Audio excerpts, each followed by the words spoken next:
Bienvenidos a este nuevo episodio de Herodotus, concretamente a este nuevo episodio en nuestra nueva sección, la Biblioteca de Herodotus, donde hablamos sobre distintos libros vinculados de alguna manera a la historia y en esta ocasión tengo el placer de tener esta entrevista sobre este novelón, El secreto de ultramar, de Lucas Montojo Sánchez, amigo de Herodotus, amigo personal del entrevistador.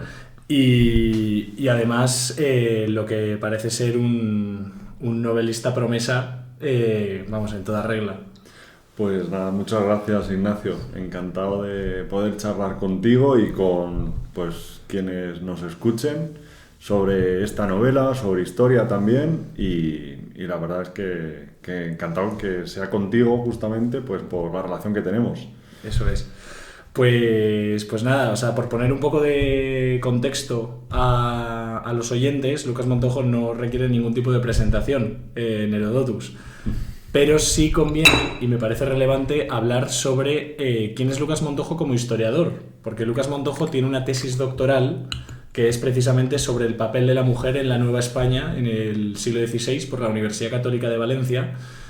Y la propuesta de Lucas, en este sentido, corrígeme si me equivoco, es la de que alguien con el rigor académico y alguien con el trabajo a sus espaldas, desde la historiografía más pura, por así decirlo, ha sido el autor de un relato, de una novela que está abierta al gran público, ¿no?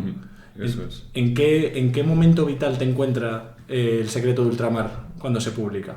Pues la verdad es que en un momento muy tranquilo, porque yo había, como has comentado, había investigado y sigo investigando sobre la mujer en la historia y en concreto sobre la mujer española en la Nueva España. Y pues durante mucho tiempo había estado con un ritmo de trabajo en la universidad frenético, sin tiempo para, invertirlo, ¿no? en lo que es la novela histórica, que además da un poco de vértigo como historiador meterse en la novela histórica. Y entonces he tenido un momento de más tranquilidad, de mayor tranquilidad profesional, que me ha dado la posibilidad de hacer algo en lo que llevaba pensando mucho tiempo, que es convertir una base histórica y una investigación científica en una novela histórica que pueda llegar al gran público, ¿no? Que muchas veces las investigaciones se quedan, ¿no?, en ámbitos muy reducidos de especialistas y no ven la luz de personas que pueden estar interesadas en esos temas. Entonces yo creo que en un momento de tranquilidad que me ha dejado crear una historia inspirada en hechos reales y compartirla con quien la quiera leer. Ante un tema tan concreto, ¿no? Pero a la vez tan despreciado, no sé si es la palabra, sí, el papel de la mujer en la Nueva España, cabe preguntar lo que conocíamos de sobra hasta ahora, ¿no? Que es, ¿cuál es la historia de los hombres españoles en América? Bueno, ese tema, ¿no?, la historia de los hombres en América ha sido algo que se ha estudiado desde el principio y del derecho y del revés, ¿no? Entonces, ahí tenemos mucha información desde los primeros momentos, ¿no?, que siguen a la conquista, en el año 21. Pero el papel de la mujer había pasado más desapercibido, ¿no? Yo no soy el pionero, ni mucho menos. De hecho, cuando yo estuve viviendo en México, allí pude conocer a mucha gente que ya, de hecho, por eso descubrí esto, que es una cosa como obvia. Las mujeres, ¿qué es lo que han hecho en la historia? Y en concreto en la historia de América. ¿Qué es lo que hicieron las españolas? Bueno, pues algo que es verdad que es como de cajón, ¿no? Pues había pasado desapercibido. Entonces, sí, lo que has comentado, el tema de la mujer, creo que ha sido ignorado, cuanto menos, o incluso denostado el papel de la mujer. De hecho, los historiadores anglosajones decían que las mujeres españolas habían participado poco más o menos y exclusivamente que como prostitutas en la conquista, cuando para nada. Es verdad que hay precedentes de mujeres que participan en la batalla en la península durante la Edad Media y la Edad Moderna, y participan, como en Galicia, por ejemplo, se llaman soldadeiras, y sí que ejercían ese servicio y otros. Pero las mujeres en la Nueva España primero, no me consta que hayan ejercido como prostitutas, y desde luego lo que me consta es que ejercieron como soldados de verdad, y además luchando con espada y escudo al lado de los hombres. Y me parece algo tan increíble y tan único en la historia que no entiendo cómo pasa tan desapercibido cuando es una parte interesantísima de la historia. ¿Qué historia es la que descubrimos a través de esas guerreras, a través de ese tal? Algo que hayamos estado ignorando, vital para entender el papel de España en América. Descubrimos que, bueno, primero que España cuidó mucho a aquellas personas que permitía viajar a América y participar allí de la conquista o de la población o de la construcción de una nueva sociedad. O sea, esto de que España mandó allí a lo peor de lo peor es mentira, más bien al contrario. Eso por un lado. Y luego en cada una de ellas pues encontramos unas historias que desde luego son de superación, ¿no? Yo creo que, y lo digo muchas veces, creo que hoy estamos acostumbrados, ¿no?, a cosas que incluso no hemos vivido porque estamos hiperinformados a través de internet, de la televisión, de las películas, ¿no? Alguien que no ha estado nunca en Nueva York va a Nueva York y siente que poco más o menos que es de allí, ¿no? Pero estas mujeres o estas personas, ¿no?, no solamente las mujeres, que deciden embarcarse casi 2 meses en una embarcación para cruzar el Atlántico rumbo a lo desconocido porque les llegaban informaciones muy difusas. Y además sin la posibilidad de volver, porque cuando compran el 90%, ¿no?, de estas personas, cuando pagan el pasaje, saben que no tienen dinero para comprar otro pasaje de vuelta, no hay vuelta atrás. O sea, lo que América les quiera deparar es lo que van a tener hasta el final de su vida. Entonces, desde luego que yo lo que veo es en esa decisión de cambiar, de ir, ¿no?, de la península a América, hay una valentía increíble, sobre todo si tenemos en cuenta que no sabían nadar, que embarcarse con ese miedo, ¿no?, de estar rodeados solamente de agua durante pues, mes y medio o 2 meses, es algo que solamente hacían los más valientes. Yo veo un filtro natural en ese viaje, ¿no? Solo van allí las personas que realmente lo desean con todas sus fuerzas y son capaces de superar el miedo que les produce esa idea de cruzar el Atlántico y de conocer algo de lo que no tienen muchas referencias. Sí. Hay una cosa que bueno, a pesar de este filtro natural, que es, por ejemplo, el de no saber nadar, y sobre todo que la valentía que sí que es un requisito fundamental para llegar hasta allí, es verdad que luego las mujeres en la Nueva España de repente se encuentran en un mundo en el que pueden ser banqueras, pueden comprar solares. Uh-huh. Esto en la península era impensable. Impensable. Una mujer de estrato humilde, porque es lo que eran estas mujeres, solamente que habían conseguido reunir de diferentes maneras una cantidad con la que pagar el pasaje, pero realmente no eran mujeres en un porcentaje altísimo, hay excepciones, pero eran mujeres de un estrato muy humilde. Aquí en la península la gente moría en el nivel en el que habían nacido, ¿no? Ellos y sus padres y sus abuelos y sus bisabuelos. No había posibilidad de progresión social de ninguna clase, ¿no? Esto, vamos, sería algo súper extraordinario y vamos, único casi, ¿no? Pero en América, como estaba todo por hacer, las mujeres aprovechan esa oportunidad, además también del anonimato que daba, el que nadie conociera cuál era su origen. Y ellas se aprovechan mucho de ese anonimato. Uh-huh. Y para ellas, pues América va a ser la tierra de las oportunidades, van a demostrar que son capaces de hacer grandes cosas, y se ven muchos casos como lo que heredan de sus maridos, porque muchas de ellas se casan con conquistadores que han participado en la conquista de Cortés, o hombres que han ido posteriormente y han empezado un negocio de comercio, han ido, bueno, pues haciendo su pequeño patrimonio, y cuando ellos fallecen, porque estos matrimonios, ¿no?, por lo común era que ellos fueran notablemente mayores, ¿no?, que ellas, cuando ellos fallecen, ellas heredan un patrimonio, y cuando ellas fallecen se ven los testamentos que multiplican este patrimonio heredado. O sea, ellas, la verdad es que demuestran que son muy válidas para los negocios y además de todo tipo, diversifican mucho. Además hay una cosa que me llama mucho la atención de las mujeres en conferencias que tú has dado, hay una serie de datos que me parecen muy interesantes, sobre todo para ilustrar un poco la oportunidad que era para las mujeres llegar hasta América, o por lo menos planteárselo, ¿no?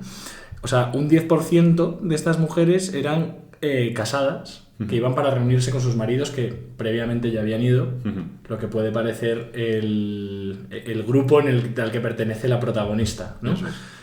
Luego hay un 6% de viudas, y luego hay un efecto llamada para las solteras, ¿no? De repente hay un excedente de solteras que también supone una oportunidad tanto para ellas como para la América que les acoge, ¿no? Sí, sobre todo a medida que avanza el siglo XVI, sobre todo para la América que les acoge, porque había mucho por hacer y ellas pues podían desempeñar muchas funciones que en la península pues sería impensable, como hemos dicho. Pero digo que sobre todo para América más que para ellas, porque a medida que avanza el siglo vemos como las oportunidades de casarse para ellas se reducen. No hay tantos hombres españoles allí para casarse, no van allí para casarse con indígenas, unas mujeres, se dan casos, pero es algo, pues alguien va a América a progresar, ¿no? Y van un poco muchas de estas mujeres, y se ve en textos que escribe Linca Garcilaso de la Vega, que van con la idea de casarse con estos conquistadores que o estaban solteros o habían ya quedado viudos, y poder beneficiarse del estatus que ellos tenían, de las encomiendas, los indígenas, ¿no? y las propiedades con las que se habían hecho. Llamadas también por los familiares que ya estaban allí. Que les informaban Exacto. de que esto era así, y que en la península podían casarse con alguien de su nivel, ¿no? Pues muy humilde, y en América podían casarse con alguien de un nivel socioeconómico superior. Y hay un efecto llamada muy grande y hay un exceso de solteras. Y esas solteras, claro, la situación es curiosa, porque cuando llegan allí ven que no hay tantos hombres para casarse con ellas, y los que hay están muy ancianos y muy machacados, pues muchas de ellas no tienen con quién casarse, se van a quedar solteras toda la vida. Claro. Muchas de ellas ingresan en conventos y en monasterios y se dedican a la vida religiosa, pero con una falta de vocación enorme, claro. Ya. Y esta oportunidad, ¿no?, que hay de mucha gente de abandonar su pasado más humilde y dar una especie de salto social, ¿no? Pero ya en la nueva España. Hay un choque, ¿no?, entre una España que ya existe, ¿no?, en la península, pero que no deja de ser una cuestión que va con todas las sociedades. ¿Qué choque cultural crees que fue más determinante? ¿El social, el religioso, el económico? Creo que la gran diferencia está en la cuestión económica. Uno, porque está todo por hacer, porque surgen muchas oportunidades que en la península, desde luego, que no eran para ellas, eran para varones. Luego, el tamaño tan grande, ¿no? Las dimensiones tan enormes del continente americano, y la participación de sus maridos o de sus padres, en caso de que fueran acompañando a sus padres, fuera toda la familia, hacía que ellas quedaran solas mucho tiempo, ¿no? Como le pasó en la península a la mujer de Carlos I, la emperatriz Isabel. Hubo periodos de regencias, ¿no?, en las que ella tomó, en estos periodos ella tomó decisiones. Pues les pasa un poco lo mismo a estas mujeres. En la ausencia del varón, por las dimensiones y por actividades profesionales, por ejemplo el comercio, quedan solas con un permiso del varón para poder obrar legalmente. Y utilizan estos permisos, y se ve cómo gestionan pues alquileres, compras y ventas, préstamos, pues suscriben contratos de diferente tipo, y se ve cómo estas mujeres van a tardar muchas generaciones en poder hacerlo en la península, pero en América lo van a hacer desde el primer momento. Y luego hay una constante a lo largo de toda la novela. Hay una institución que juega un papel fundamental desde la primera hasta la última página, que es la institución, si no del matrimonio, de la pareja, ¿no? O sea, hay una cosa que en el siglo XVI está constantemente presente en la vida de todos los individuos que hay a un lado y otro del Atlántico, que es el asunto de la pareja, prácticamente sagrado, ¿no? O sea, porque el hecho de estar casado, no estar casado, de que tu marido esté al otro lado, tú al otro, luego vayas, heredes, te cases con alguien. El matrimonio en ese momento, tanto para la mujer, pues de europea, ¿no? De la península que va a América, y también incluso para las indígenas allí, ¿qué es el matrimonio en esa sociedad? Pues para ellas es el paso natural, deseable que debían dar, ¿no? Ellas van a querer ser mujeres casadas, ser solteras es pues un drama, ¿no? Y se ve en uno de los personajes, en la prima de la protagonista que la acompaña en toda la historia, que ella piensa que nunca se va a poder casar. Y claro, esta decisión está relacionada con la dote, ¿no? Y la dote al nivel de con quién te quieres casar. Y en América, efectivamente, con quién te quieres casar más que con quién eres tú. Y entonces pues es algo que es lo deseable por todas las mujeres en el siglo XVI. El hecho de quedar soltera pues es una opción nada apetecible, ¿no? Porque has quedado soltera o falta de dinero o otros motivos que bueno pues no te han elegido a ti por lo que sea, y la otra opción sería el convento. Y bueno, pues tienes que tener una vocación muy fuerte. Habría algunas que la tuvieran, pero la gran mayoría, pues la realidad es que no. Y los conventos se van a llenar de mujeres que bueno, pues tienen, digamos, una vinculación con la religión, con la espiritualidad, pues muy social, más que algo muy profundo, y desde luego que no tiene nada que ver con las monjas que hoy podríamos conocer, ¿no? Que sí que es una decisión que si se toma es porque hay algo dentro de ellas, ¿no? Exacto. Sin embargo, este llenar los conventos, ¿no? de mujeres sí sería bueno para la literatura del siglo de oro, ¿verdad? Claro, se da una situación que es que hay mujeres, pocas, que son muy cultas y que ven cuando quedan viudas o estando solteras, principalmente, normalmente cuando quedan viudas, la posibilidad de vivir en un convento como la posibilidad de compartir con mujeres de su misma inquietud, su conocimiento, sus inquietudes, sus ganas de aprender, sus ganas de compartir lo que saben. Y entonces hay conventos son de nivel muy alto. O sea, para entrar en un convento había que dar una dote, que son pues pequeños palacios en los que vivía en comunidad mujeres de clase alta, cultísimas, y que aquello se empieza a revolucionar. O sea, son como centros culturales. Sí. En la Edad Media los monasterios, pues lo mismo en América los conventos, ¿no? Y aunque nació en América, o sea, es americana, por ejemplo, Sor Juana Inés es un caso de una de estas mujeres cultísimas, que ella libremente decidió no casarse porque le parecía pues un atraso, ¿no? O le parecía encadenarse a alguien, ¿no? En esta época. Sí. Pero no representaba la mayoría. No, un poco revolucionario, ¿no? Sí, esa postura, sí. Y bueno, antes de hablar de la protagonista, que personalmente me parece el personaje más interesante de la novela, y eso que está lleno de personajes interesantes, hay una cosa que a mí me llama mucho la atención, ¿no? Que es esa perspectiva española de llegar a América, a la Ciudad de México concretamente, bueno, previo paso por Veracruz, ¿no? Pero bueno, hay cosas que claramente son nuevas, ¿no? Y sobre todo es el trato con gente, bueno, con indígenas, ¿no? Con indias. Y el nombre o sea, los nombres de esta gente a mediados del 16, o sea, no ha pasado tanto tiempo desde que América es una novedad.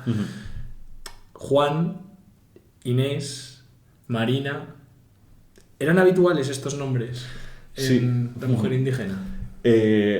Bueno, claro, eran habituales. Ya la propia doña Marina, recién llegado Cortés a aquellas tierras, se decide, ¿no? Más que lo eligiera ella, pues no tenía referencias, se decide que su nombre de bautismo sea Marina, doña Marina, porque ¿no? Que digamos que indica su origen noble. Son los nombres comunes, tanto en la península como en América, estos nombres que has comentado: Inés, Juana, Beatriz. Los indígenas también los llevaban, ¿no? Y bueno, ya entrando un poco con la protagonista, ¿no? Hablamos de María Pérez Coronel. ¿Qué hay de real en su personaje? Bueno, María Pérez Coronel como tal es una creación. pero eso no significa que sea algo irreal que me he sacado de la manga. María Pérez Coronel representa a 3 mujeres que me encontré en los documentos en México. En México y en Sevilla. Y una manera de crear un personaje que represente una mujer, que represente la mayoría de las que fueron para allá, teniendo tan poca información como dan los documentos, es intensificarla creándola a raíz de 3 personas reales, ¿no? Entonces María Pérez Coronel es una creación, pero no una fantasía, ¿no? Está apoyada en 3 mujeres reales a las que les pasaron las mismas cosas a cada una de ellas, pero que yo he hecho que les pase a una sola persona para que la lectura sea más interesante, más pues enganche y pues el lector se entretenga y se divierta también. Y bueno, naturalmente, o sea que a pesar de que sea una novela, tenga una parte de, no sé si la palabra es ficción, pero sí de relato, ¿no? De algo que no son, bueno, que no es histórico. O sea, bueno, sí es histórico, pero no fueron hechos reales, ¿no?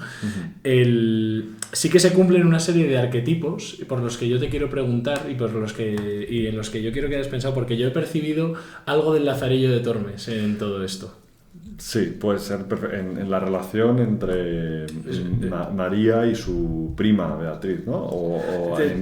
También sobre todo en el inicio de todos los capítulos, a modo de diario. Sí, pues te iba a decir que además del Lazarillo podría ser un poco Don Quijote, por la relación entre ellas, Don Quijote y Sancho Panza. Efectivamente. ¿No? Que el que parece menos inteligente al final es el más cuerdo y el que da en el clavo, ¿no? Porque la prima, que es más bruta, ¿no? Tiene una inteligencia natural que cuando le hace una recomendación se nota que ella es lista, ¿no? Es lista aunque no sepa escribir ni leer, sobre todo antes de que le enseñara a su prima.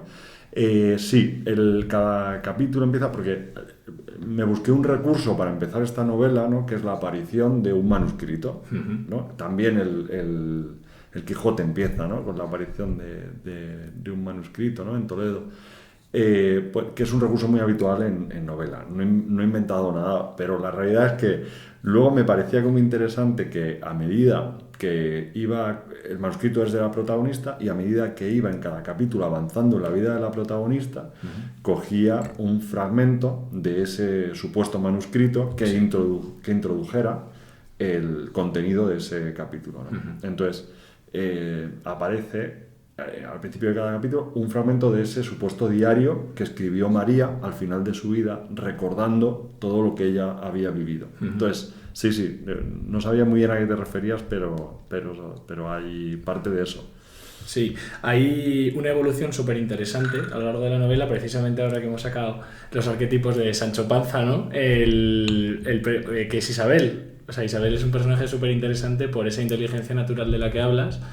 Pero también me parece muy, muy interesante cómo has reflejado el vocabulario típico de una sevillana, sobre todo para alguien que no es sevillano, ¿no? Sí. El que lo está leyendo y que percibe perfectamente cómo es y sobre todo cómo evoluciona, ¿no?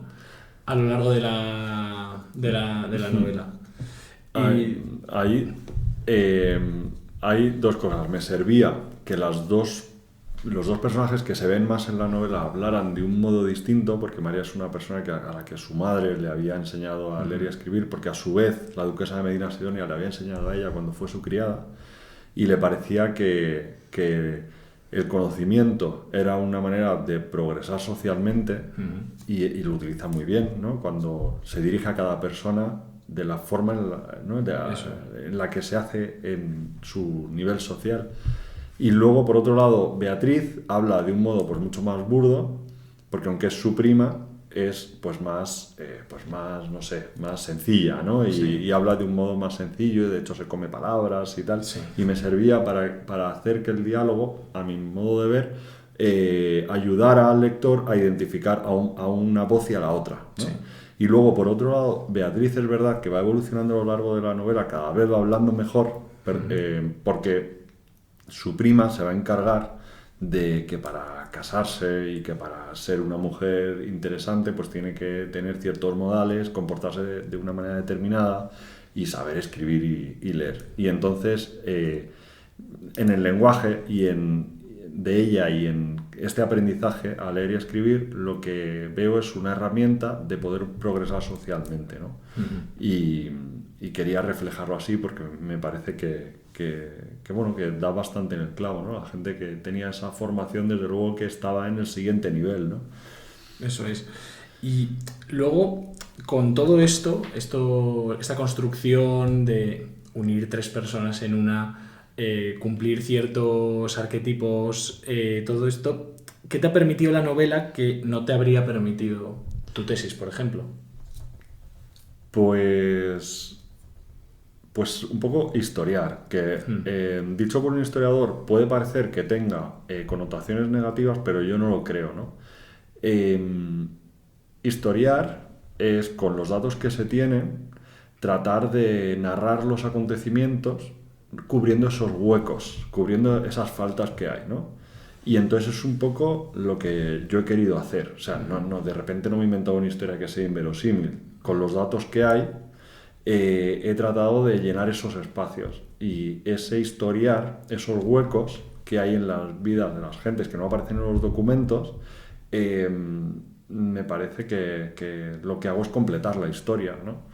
Y bueno, me puedo equivocar como nos podemos equivocar todos, pero yo creo que si los historiadores lo hiciéramos más a menudo y no dejáramos este ejercicio en manos pues, de otras personas que no tienen esta formación, vamos, historiadores, humanistas en general, si lo hiciéramos, pues tal vez difundiríamos una historia más cercana a la realidad.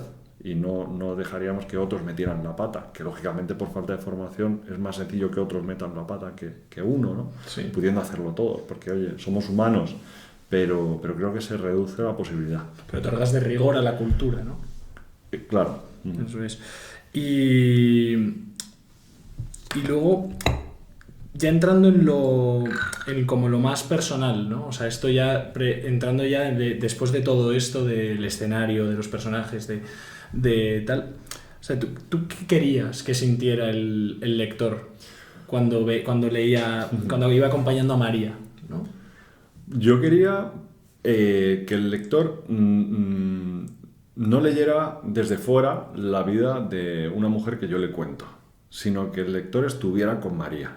O sea, yo intento, cuando escribo este libro y también el anterior, que es en los dos en los que me he salido un poco más de lo que es lo académico, lo que quiero es que la persona reviva con María y sienta y empatice con María, ¿no? Y sufra cuando ella sufre y se alegre cuando ella tiene, ¿no?, una buena noticia o le va bien, y que se emocione un poco. Y entonces, para hacerlo, pues he utilizado pues algunos temas que creo que son universales, ¿no? El tema del amor es algo que todos o lo hemos sentido, o lo sentimos, o lo sentiremos. El desamor también. Y esto hace que cuando lees determinadas descripciones o reacciones de María a una noticia, pues que puedas ponerte en sus zapatos y decir, bueno, es que sé perfectamente cómo está sintiéndose ella, porque a mí también me ha pasado esto. Porque hay temas que no son solo del 16 ni del 21, son universales, ¿no? Y lo serán cuando ya no estemos aquí. Y ahora, mutando un poco la pregunta, bueno, cambiándola de foco y sin decir muchos spoilers, y si se puede, ¿qué buscas que el lector sienta cuando acompañe a Doña Marina? A la Malinche, sí. A Doña Marina. Pues he querido también hacer un poco de justicia con ella, ¿no? Me parece que es un personaje en tierra de nadie y he querido que Marina, en una conversación en concreto con María, pueda explicar en primera persona quién es ella. Y entonces a María, que pues llega, ¿no?, a la Ciudad de México y no tiene mucha idea de quién es esta señora ni su importancia, ve a una indígena casada con un español, no entiende nada. De hecho, ella se espera encontrarse con una española y llega allí una indígena que es su vecina, además, porque esto además es real. Uno de los personajes donde vivirá María, la protagonista, está en una casa que es en la Plaza de Santo Domingo de la Ciudad de México, que existe la casa, que yo he estado allí, y la casa colindante es la de Doña Marina y su esposo. Entonces sería natural que tuvieran una relación. Yo esto no lo sé, pero sería lo normal, ¿no? Y entonces es esta vecina, ¿no? Cuando va a la casa de su vecino y conoce por primera vez a María, recién llegada a la Ciudad de México, que le dice quién es ella. Y bueno, es una recreación de una conversación que probablemente nunca existió, pero me parecía que Marina pudiera explicar quién era ella, pues la ponía un poco en su sitio, ¿no? Yo, desde luego, desde el punto de vista de un español que lee esta novela, desde luego le aproxima muchísimo, ¿no? a un mundo que sobre todo yo creo que todos nos sentimos por lo menos identificados, ¿no? En el, aunque sea por una mera cuestión de ser del pueblo, del país que fue hasta allí. Sí. Pero ¿qué mirada puede abrirle esto a un mexicano? Pues yo creo que muchos mexicanos entienden mal la figura de la Malinche, ¿no? ¿Hablamos de ese caso en concreto o más en general?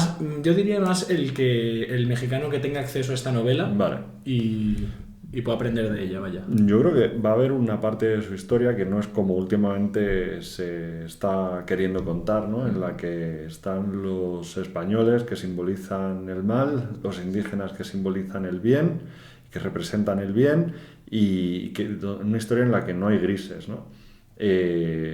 No todos los indígenas fueron maltratados, no todos los españoles fueron maltratadores. Es una historia de grises, es una historia donde incluso por encima de las razas hay alianzas entre personas que se quieren, ¿no? Y que se quieren como amistad, ¿no? No como, solamente como amor, que también lo habría. Yo creo que es una historia de grises que, en mi opinión, se acerca más a la realidad que de blancos o de negros, que me parece infantil, ¿no? Sí, eso es. Y bueno, ya como última pregunta, ¿es este el punto de inicio de muchas más novelas? Pues sí lo es, porque me he sentido feliz con la escritura de este libro, porque me ha dado mucha libertad. Me considero que soy una persona creativa. Y el poder jugar, pero con respeto, con personas que con la vida, con la historia de las personas que han existido, tratando de no desvirtuarlas y de poner luz, pues es algo con lo que me he divertido mucho. Y además, bueno, me está gustando mucho.